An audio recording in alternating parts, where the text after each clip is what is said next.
remember we had me and Dan had a big like argument where it was like on set. He was like, let's go over here to this room right here in this closet. He closed the door and he just took off, just yelling all this, How old was you at the time? Wild stuff. At this point, I'm 18, 19. Nickelodeon star Kel Mitchell is reflecting on his career. In an interview with Keke Palmer for her Baby This Is Keke Palmer podcast, the actor spoke about his time on Nickelodeon, where he starred in shows like All That and Kenan and Kel. At one point in the duo's conversation, Kel revealed that there was a shift in direction for All That towards the end of the sitcom's run, which involved more of head writer Dan Schneider. I remember around, I want to say like towards the end of All That, right? The vibe of the show started to change a little bit.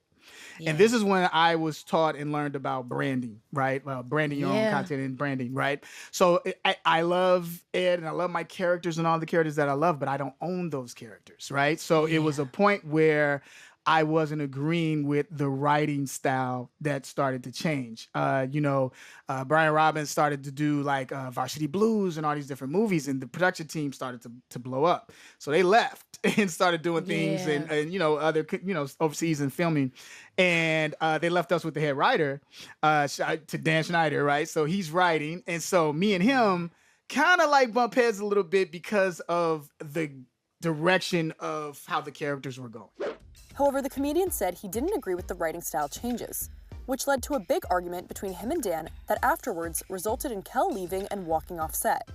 And so I was just like, I don't know if I'll dig this, dig that, right? And I remember there was one point where he was upset because I was like, okay, well, let's try it you guys' way and I'll try it my way. And the characters, and what would happen was the writers that were rooting for me, when we would try it my way, we would get the laughs. And the other way, it wasn't working. And so it was a thing of like, okay, Kel, you're stepping in now knowing producer mode, you're stepping into writing mode. But at that time, that wasn't given. And I had a passion for this show, but I'm not the producer of the show, right? And when it was Brian Robbins, it was different. It was just like, we would have those great conversations that were super awesome, and I would understand that. But when he left, it was just like, okay, so now I got to deal with this. Right. And I remember we had me and Dan had a big like argument where it was like on set. He was like, let's go over here to this room right here in this closet. He closed the door and he just took off, just yelling all this, How old was you at the time? Wild stuff. At this point, I'm 18, 19. And I was just like, okay, either we gonna fight or either I'm going to leave. And so that's what I did. I left the situation. The two also discussed the Quiet on Set documentary as they further highlighted their own experiences with the network.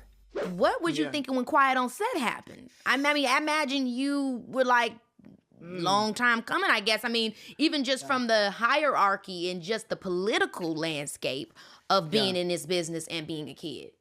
So when that came out, I have to have people understand, because even Kenan spoke on this and we both spoke on this, is that wasn't our experience, what they were documenting.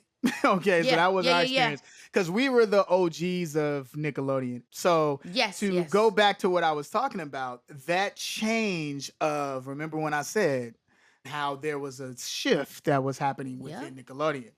So now that I look back, the Lord protected me, even though I was going through some, craziness in my life at that time.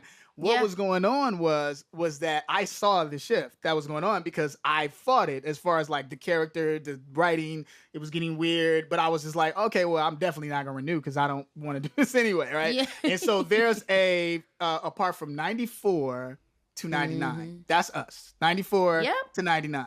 Then it was not, no Nickelodeon, all that stuff like that. Kenan Kel was going, all that was going, right?